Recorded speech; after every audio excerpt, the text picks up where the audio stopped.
Good afternoon. Wild storms have wreaked havoc across parts of Queensland. A roof collapsed at a popular riverside restaurant, while lightning delayed a sold-out concert at Suncorp Stadium. Jacob Chico has the details. Cleaning and repair works are already underway behind me at popular restaurant Officers Mess in the Brisbane suburb of New Farm after its roof collapsed last night during a storm with around 100 people still inside. The emergency unfolded just before 8 o'clock last night. Dinner disturbed in a packed house and the sudden urge to get out quickly. We went indoors and then we kind of watched from indoors as the roofs collapsed, and then once we got evacuated outside we saw the real damage really. Weather has been unpredictable in Queensland lately, but this was totally unexpected. It was massive lightning, huge thunder, real gust wind. Then all of a sudden a massive bang, so honestly the roof just blew off and it was so loud, almost deafening. It was cyclone-like. It was very much reminiscent of a cyclone. When emergency crews arrived, there was panic, but apart from minor injuries to a couple of people while evacuating, everyone was otherwise okay, to the relief of staff and first responders. Yeah, huge relief. I think when we're heading towards the job, emergency services were very concerned, so it's a great relief. Storms swept through the southeast overnight and into central Queensland. From the Gold Coast up to Gladstone, the state enduring a heat wave, then a storm show. Even the highly anticipated Luke Combs concert was delayed slightly. There's some reprieve now for southeast Queensland, with the Bureau turning its attention now to the northern part of the state, with thunderstorms expected this evening. A teenage girl has died after being pulled from Broken River in Victoria's northeast this morning. Hours later, police were called to a separate incident on the Murray River in Barooga, New South Wales, after a man's body was found. The victim is yet to be identified, but police believe it's that of a 23-year-old swimmer who went missing yesterday afternoon. Several memorials and a citizenship ceremony site have been vandalised in Melbourne in the lead-up to Australia Day. With the details, here's Julia Passarelli. Thousands are expected to gather here on the steps of Parliament for an Invasion Day rally tomorrow, but tensions surrounding January 26 are already popping up across Victoria. A statue honouring the founder of modern-day Melbourne was cut in half early this morning. It was just before 2:30 when the John Batman Memorial opposite Queen Victoria Market was damaged. I don't want a 2-year daughter to be exposed to this kind of thing. It's not acceptable. Around half an hour later, an Anzac Memorial statue in Parkville was doused in red paint. I'm a bit sad about it, but I understand what people feel about Australia Day too. Vandals also targeted marquees and a stage in Ringwood, set up for a citizenship ceremony, spray painting "The colony will fall" and "This land is stolen." I don't think the destruction of public property adds to the debate, proves anything or shows anything. It really doesn't add to the questions of who we are as a people, and perhaps make us discuss who we are on Australia Day, the good, the bad, and the stuff we have to think about how do we make ourselves better as an Australian people. It comes after statues of former Prime Ministers Paul Keating and Kevin Rudd were decapitated on Thursday morning, while a further 18 statues were defaced in Ballarat. And we should find it in our hearts and in our minds to respect differences of views, but not let it turn ugly. Victoria Police says they'll have a highly visible presence in the CBD tomorrow, with extra resources including the mounted branch and bike patrol unit. US President Donald Trump has toured Los Angeles neighbourhoods destroyed by the devastating wildfires. And as Reid Butler explained, the president was quick to assign blame.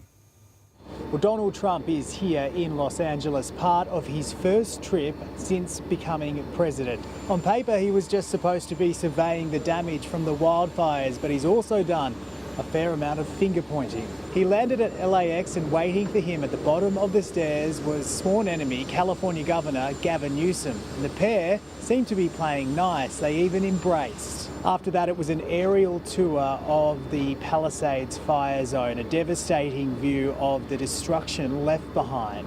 He started the day touring North Carolina, parts of that state which had been ravaged by Hurricane Helene late last year. He was also asked about California, and he suggested he might consider not giving disaster relief funding unless the state bows to his demands. I want to see two things in Los Angeles: voter ID, so that the people have a chance to vote, and I want to see the water be released and come down into Los Angeles and throughout the state. Those are the two things. After that, I will be the greatest president that California has ever seen. From here, Donald Trump will leave Los Angeles bound for Las Vegas, where tomorrow he will hold an event for supporters. Another 4 Israeli hostages and 200 Palestinian prisoners are due to be released in the coming hours. Edward Godfrey has the latest. Despite fears it could fail at any moment, the fragile ceasefire deal between Israel and Hamas is holding for now, and we've now learned the names of the next 4 Israeli hostages set to be released in the coming hours. 20-year-olds Karina Ariev, Daniela Gilboa and Naama Levy, and 19-year-old Liri Albag. All 4 were serving in the Israeli Defence Forces and were taken captive from Nahal Oz base near the Gaza border on October 7th. Israeli officials had been asking for a civilian, Arbel Yehuda, to be released, but she was not named by Hamas in that initial list. Israel is set to free 200 Palestinian prisoners in return, 50 for each Israeli soldier. The 4 Israeli hostages are due to be released Saturday afternoon local time in similar fashion to the first release earlier this week, where 3 women were handed over in chaotic scenes and then transported to hospital where they were reunited with family. 33 are to be freed under the deal in exchange for hundreds of Palestinian detainees. Almost forgotten in all of this is the ceasefire deal across the Lebanese border between Israel and Hezbollah. That has hit a bump. Israel confirming it won't withdraw all of its troops by Monday's 60-day deadline. A spokesperson saying it's because the Lebanese army, which is supposed to take control of southern Lebanon, hasn't fulfilled its part of the deal. Hezbollah says any postponement would be breaching the deal, and it's feared that could threaten the truce. A senior police officer remains in a serious condition in hospital after a horror highway crash in Queensland's Scenic Rim yesterday afternoon. It's believed Senior Constable Chris Leonard was travelling in his patrol vehicle when it collided with a truck on the Cunningham Highway around 1 p.m. Emergency crews worked to free him before he was airlifted to the Royal Brisbane and Women's Hospital. A combination of wet weather and heatwave temperatures has triggered widespread power outages across Perth. As Brooke Comerford explains, more than 38,000 homes and businesses have been impacted. Western Power has responded to dozens of pole-top fires overnight, leaving tens of thousands of homes in the dark.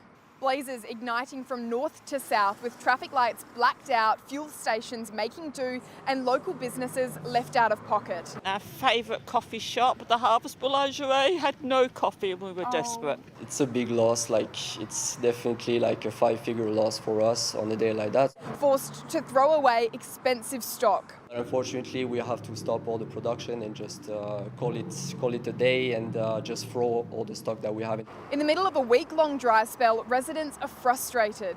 It's pretty bad, especially with this heat at the moment. We woke up in a pool of sweat and about at 2 o'clock the power came back on. The stress on the grid's a little bit higher than normal and failures generally occur.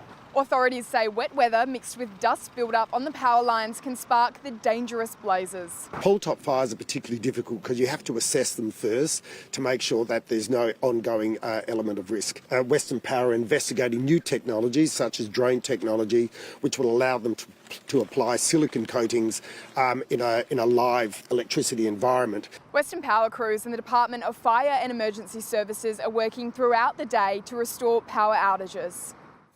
Ensuring kids with chronic illness get through school, helping people with autism find employment and reducing methane emissions with seaweed.